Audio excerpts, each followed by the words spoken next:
자, 오늘은 B2B 상품 거래의 형태에 대해서 아베오 멤버들에게 내용을 전달해 드리겠습니다. 제가 이제 좀 시작하기 전에 우리 아베오 멤버들끼리 보는 교육 러닝 센터이기 때문에 한 가지 말씀드리고 싶은 거는 제가 이렇게 딱딱하게 하고자 해서 하는 게 아니에요. 뭔가 이제 좀 더 이렇게 미팅 시간처럼 편안하게 이야기하고 싶은데 아무래도 이렇게 비디오 카메라가 쫙 들어와 있고 그러면은 굉장히 경직돼요, 사람이. 지금 많이 유연해진 겁니다. 김 과장, 그러지 않습니까? 그죠? 저 김규상 지원 코퍼레이션 사장님한테 제가 말씀드리는 거예요. 그래서 재밌게 해보자 이거죠. 자, 이제 시작하겠습니다. 상품 거래 형태에 대해서는 이제 저는 주로 이제 세 가지로 많이 요약을 하는 편입니다.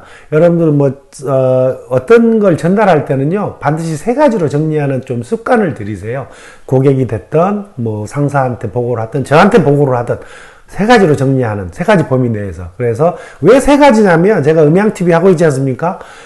세 가지는 일은 홀수예요. 일은 양이에요. 이는 뭐예요? 음입니다. 그래서 3은 뭐예요? 완전한 수라 그래요. 그래, 음량이 합해진 3이 굉장히 중요한 요소입니다. 그래서 3세번이란 말도 있고, 그런 말이 있듯이 3은 통합된, 숫자입니다. 그래서 사람들의 인식에도 굉장히 잘 들어옵니다. 자, 세 가지 말씀드리겠습니다. 이렇게 했을 때, 그래서, 꼭 생각을 가지고 여러분들이 이야기하시면 될 것 같아요.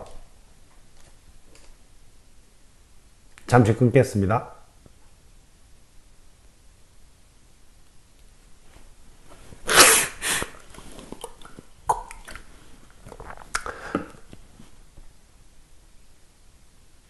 네, 다시 시작하겠습니다. 직접 거래 방식과, 그 다음에 간접 거래 방식, 그리고 이제 3자 간 거래 방식, 이 세 가지가 있어요.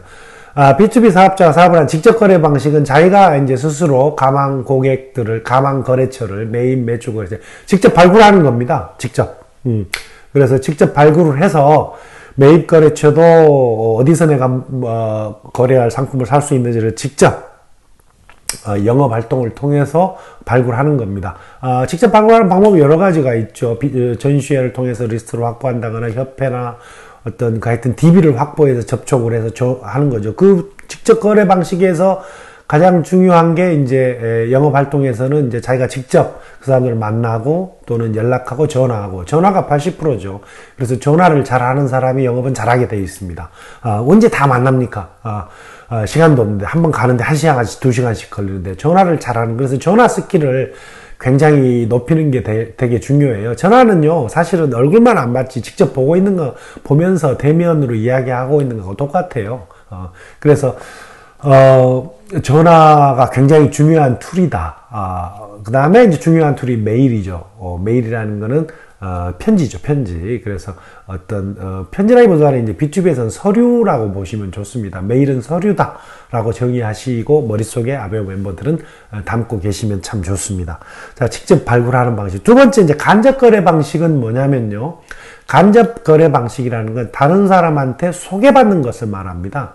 거래처로부터 소개받고, 또 소개받는 방식은 매입 거래처나 매출 거래처를 소개받는 거죠. 이걸 아주 잘 하시는 분들이 B2B 비즈니스는 잘할 가능성이 높습니다. 소개라는 거는 꼭 거래처나 회사만 소개하는 게 아니죠. 개인도 소개할 수 있죠. 그래서 내가 아는 사람들, 내가 알고 있는 사람의 아는 사람들한테 내가 하고 있는 일이 무엇인지, 내가 팔고 있는 일이 무엇인지, 내가 매입 거래처가 정해져 있다면 내가 판매하고 있는 대상이 어딘지에 대한 부분을 정확하게 알려주기만 해도, 그리고 그 사람들한테 소개 요청만 해도 그 사람들이 찾아줍니다, 상대방이. 그래서 간접 거래 방식이라는 거는 내 주위에 있는 사람들을 다시 말하면 소개 거래처로 활용하는 거예요. 개인이든 회사든 상관없습니다. 저 사람은 내가 하고 있는 비즈니스, 우리가 라텍스 장갑, 리트릴 장갑이라고 쳐볼게요. 하고 상관없는데 이야기할 필요가 있을까? 그런 사람은 생각이 좀 아주 조금 짧은 사람이에요. 그냥 이야기하시면 돼요. 그 사람한테 뭔가를 거래하고 팔려고 할 필요가 없습니다. 내가 라텍스 장갑, 니트릴 장갑, 한국 독점 유통사인데 이런 것들을 이러이러한 곳에 병원이나 또는 식품회사에 납품하시는 분들한테 내가 납품을 하고 공급을 하고 있어.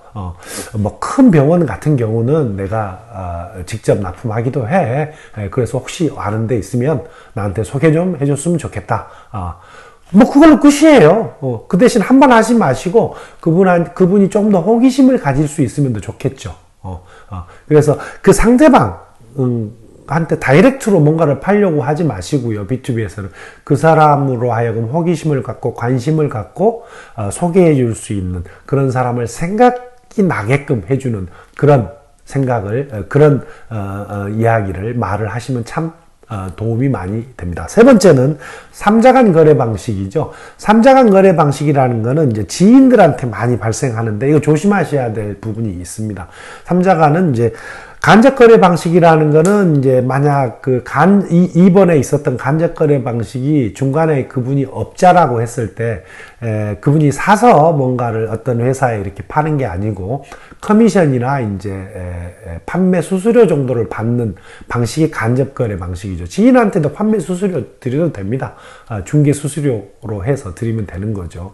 자, 그런데 이제 삼자간 거래 방식은 A, B, C라고 있을 때 내가 A라고 했을 때 이 B라는 사람이 직접 사서 사용하는 사람이 아니고 이 사람도 C라는 사람이 팔려고 할 때 중간에서 자기가 직접 자기 사업자 이름으로 매입을 해서 또 매출은 자기 마진을 붙여서 판매하는 사람. 대부분의 이제 삼자 거래 방식이라는 것은 기본적으로 거래처 간 거래 방식이 되겠죠. 다시 말해서 B2B 거래처가 삼자 거래 방식이라고 보시면 됩니다. 이번에 간접 거래 방식 뭐라고요?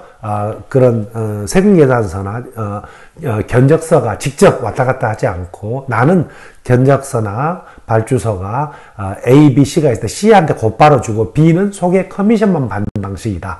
이렇게 이해하시면 될 것 같습니다. 그리고 일본의 직접 거래 방식은 아까 말씀드렸죠. 직접 내가 사는 사람과 거래를 직접 하는 방식이다. 자, B2B 사업자는 어떤 방식을 많이 선호하고 고수일수록 어떤 방식을 사용한다고요? 2번과 3번 방식을 사용하는 데 집중합니다. 왜? 그러면 내 물건을 많이 알리는 사람들 그리고 많이 알려주는 방식을 채용하는 거죠. 그럼 자기가 직접 많이 뛰어다니지 않더라도 효과가 더 좋습니다. 물론 자기도 뛰어다녀야 되겠지만 자기가 내 개인 혼자가 가지고 있는 시간은 한정되어 있지 않습니까?